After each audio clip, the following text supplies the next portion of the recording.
Ces personnes qui ont peur d'aller vers le bonheur. Bonjour, vous me connaissez, Germain Roucari, psychopraticien, coach de vie sentimentale, de vie relationnelle, de vie tout court et aussi organisateur de marche d'évolution sur le chemin de Compostelle. Alors, la question est simple, nous rencontrons des personnes qui ne sont pas heureuses dans leur vie sentimentale. Soit elles sont en couple et ça ne va pas du tout, soit elles sont célibataires, elles souffrent de solitude et elles rêvent d'aller vers une vie à deux. Nous rencontrons des personnes qui vivent un métier un emploi vraiment qu'elles n'aiment pas et chaque matin, elles refont la même chose pendant des années. Et nous pouvons aussi rencontrer des personnes qui ne sont tout simplement pas heureuses dans leur vie d'une manière générale, sociale, familiale. Et ce que nous constatons, c'est que ces gens-là sont passifs et restent comme ils sont. On pourrait dire que l'on peut rencontrer aussi des gens qui gagnent très peu d'argent. On en voit beaucoup sur les réseaux sociaux qui se plaignent de vivre avec 1000, 2000 euros, 1200 euros, qui se plaignent de ne pas avoir assez d'argent, mais que ce soit dans la vie sentimentale, dans la vie professionnelle, sociale, comme je le disais, financière, eh bien ces personnes restent comme elles sont. Elles n'agissent pas pour améliorer leur quotidien. Elles ne prennent pas d'actes. Souvent, elles se plaignent ou alors elles restent silencieuses et elles souffrent en silence. Alors, on peut se poser la question qui est intéressante, c'est pourquoi des personnes souffrent mais n'agissent pas et ne font rien pour aller mieux. Et c'est vrai que ce questionnement est important. Je ne crois pas que ces gens qui souffrent, qui parfois se plaignent, font ça de gaieté de cœur et qu'on va le dire que, eh bien, elles n'ont pas envie, ce sont des feignants, ce sont des plaintifs. Non, je pense qu'il ne faut pas dire ça. Personne n'a envie de souffrir gratuitement. Personne n'aime souffrir. Il faudrait vraiment aller être déjà dans de la pathologie. Donc là, on n'est plus dans la psychologie, on n'est plus dans la spiritualité. La pathologie est un trouble qui est suivi, qui est soigné par des psychiatres, et il faut souvent des médicaments, c'est-à-dire des gens qui vont se blesser eux-mêmes, se faire souffrir parfois volontairement, et peuvent aller très très loin. Et là, vraiment, on est dans un trouble. Et là, nous ne parlons pas de ces personnes-là, nous parlons des gens comme vous et moi qui me regardez, qui m'écoutez, qui sont dans des situations et qui, en tout cas, n'agissent pas pour améliorer leur quotidien, que ce soit la vie sentimentale, la vie professionnelle, la vie financière. Parce que, rappelons-nous, mes amis, que dans le monde, il ne manque rien. On ne manque pas d'amour, on ne manque pas d'opportunités, on ne manque pas d'amis, on ne manque pas d'argent, on ne manque pas d'abondance. Il ne manque rien dans le monde. Et même la Bible, si on prend les textes les plus sacrés, je dirais, mais même des textes spirituels qui disent, voilà, demandez, vous recevrez, demandez, vous recevrez. Demandez, avancez, faites comme si vous l'avez déjà, et vous aurez. Mais nous avons en face de nous des personnes qui n'agissent pas. Alors d'où proviennent ces choses? Eh bien sûr, chaque situation demande à être étudiée, mais il y a une résistance. Et bien sûr, l'être humain a besoin d'homéostasie. Ce qu'on appelle l'homéostasie, c'est d'un état d'équilibre. Et souvent, des personnes, prenons comme métaphore quelqu'un qui est en train de se noyer, par exemple, donc il va être sous l'eau. Là, ça ira vraiment très très mal, ça sera une question de vie ou de mort. Il boit la tasse et il va tout faire pour remonter à la surface. Et là, à la surface, il va retrouver son homéostasie, c'est-à-dire un état d'équilibre.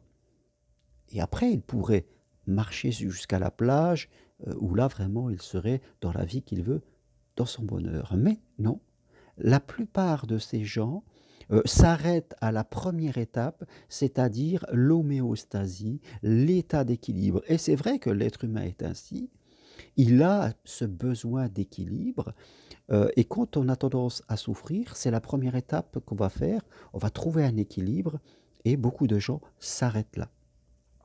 Parce que, même si cet état d'équilibre, eh bien, nous apporte, je dirais peut-être un réconfort, mais nous apporte, quand même un peu de souffrance, on arrive à être vraiment la balance, elle est voilà, entre état de bien-être, état de souffrance, on est vraiment à cette limite, vous le voyez, où il y a quand même un équilibre. Et la plupart des gens s'arrêtent là parce qu'une fois qu'on a trouvé cet état d'équilibre, eh bien, on a peur de continuer le chemin et de perdre ce premier acquis. C'est pour ça que, si je prends l'exemple des gens qui souffrent de solitude et qui veulent vivre, une seconde vie sentimentale, que des gens qui ont 40, 50 ans, 60 ans, souvent, quand on regarde leur histoire, ils ont souffert. Il y a eu une souffrance, il y a eu des difficultés et peut-être qu'elles étaient dans un mariage qui n'allait pas et elles ont réussi à sortir de ce mariage, hein, donc et elles ont créé un état d'équilibre. Peut-être qu'elles se sont retrouvées tout seules, elles avaient un logement, donc dans le mariage, elles étaient sous l'eau, puis tout d'un coup, elles se retrouvent à l'état d'équilibre, seules, elles prennent des habitudes. Au début, c'est un confort, l'état d'équilibre, mais vous le savez, comme le disent les bouddhistes, rien ne dure dans la vie, est en changement permanent. Et l'état d'équilibre que j'ai à un moment, eh bien, ne durera pas, va devenir un état de déséquilibre, quelque part. Mais ces personnes, parce que l'esprit humain est ainsi, tout ce qui a marché par le passé, on a tendance à s'y accrocher et à refaire toujours la même chose. Voilà. Dans nos comportements, c'est souvent ainsi. Nous sommes conditionnés et notre mémoire se rappelle tout ce qui a été changé par le passé et on, on a tendance à s'arrêter là et à s'y accrocher et, comme on dit, à faire toujours plus de la même chose. Donc, il y a des gens qui vont rester là, à cet état d'équilibre, et à un moment, même cet état d'équilibre redeviendra inconfortable et souffrant, mais faire le chemin suivant, aller sur la plage, rencontrer une autre personne, vivre à deux, eh bien, j'aurai de la résistance. Vous comprenez?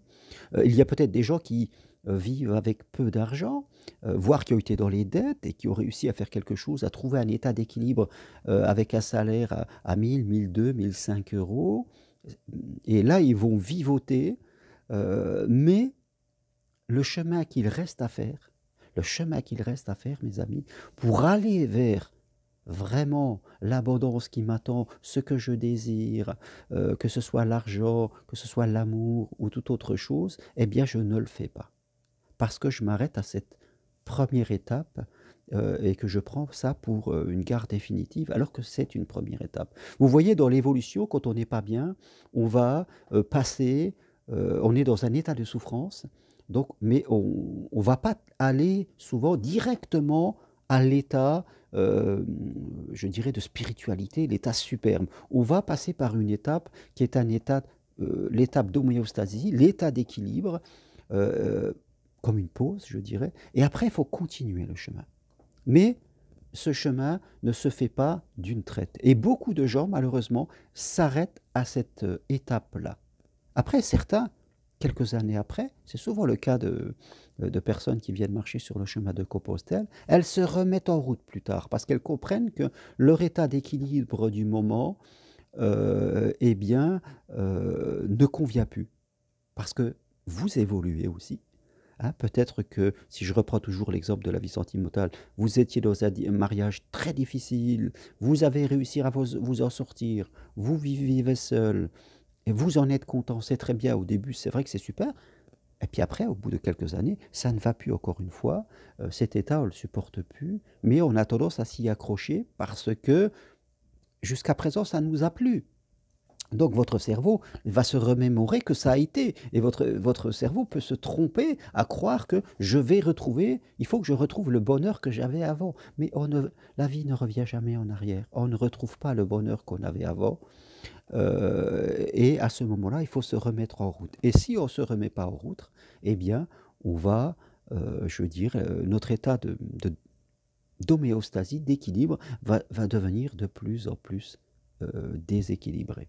Donc c'est pour ça que on ne peut pas dire que des gens ne veulent pas être heureux. C'est pas ça. Tout être humain veut être heureux, tout être humain veut être en paix, veut vivre l'amour, veut avoir assez d'argent, veut faire un travail qui lui plaît. Je crois que c'est normal de vouloir rentrer chez soi, d'être avec quelqu'un avec qui on est super, de se lever tous les matins parce qu'on va travailler des années, on y passe des heures, et de faire quelque chose qui correspond à nos valeurs, de gagner de l'argent qui nous permet de vivre la vie qu'on veut, de voyager, de payer des études à nos gosses, de passer du bon temps. Je crois que c'est normal de vouloir ça, mes amis.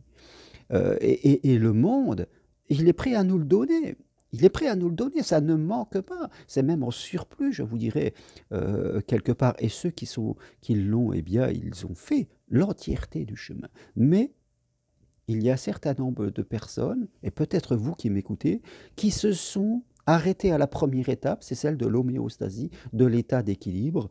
Voilà, je suis parti d'un état où je n'étais pas bien et je suis arrivé à un état d'équilibre. Et peut-être vous vous êtes arrêté là, que ce soit dans votre vie sentimentale, dans votre vie professionnelle, financière. Vous vous êtes arrêté là parce que ça va mieux et en général on s'y accroche. Mais à un moment, ça redescend. Et aujourd'hui, voilà, c'est peut-être le moment pour vous de reprendre le chemin, comme on dirait pour un pèlerin, voilà, de vous remettre en route et de faire cette autre étape pour aller vraiment vers ce que vous voulez, vers ce que vous pouvez, vers ce que la vie est là et est prête à vous, je dirais, à vous offrir. Au début, on a réglé des problèmes et on est arrivé à cet état d'équilibre et maintenant, il faut avancer vers le côté spirituel, vers le côté ouverture. Voilà ce que je voulais partager avec vous. Non, il n'y a pas des gens qui ne veulent pas le bonheur.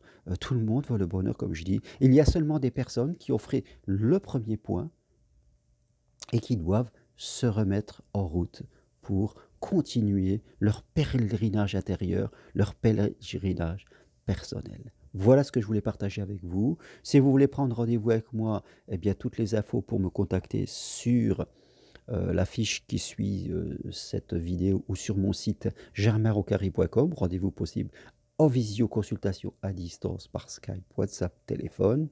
Venez marcher aussi sur le chemin de Compostelle au mois de mai, juin, juillet. Et si vous voulez suivre une formation avec moi pour devenir psychopraticien ou coach professionnel, là aussi, formation individuelle, en visio, formation possible de chez vous.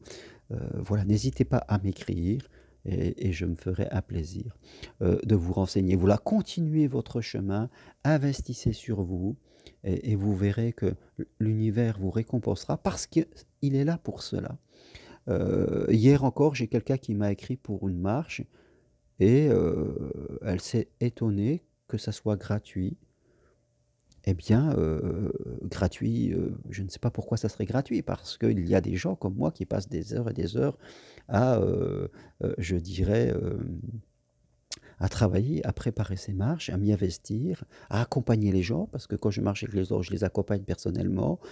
C'est mon métier et l'argent est là pour donner de la valeur. On ne peut pas toujours chercher du gratuit, parce que là aussi, c'est un état de manque. C'est rejeter l'idée que l'argent est là et l'argent sert à donner de la valeur à vous-même et à ce que vous faites quelque part. Voilà, merci à vous et si vous aimez, appuyez sur j'aime. À bientôt, au revoir.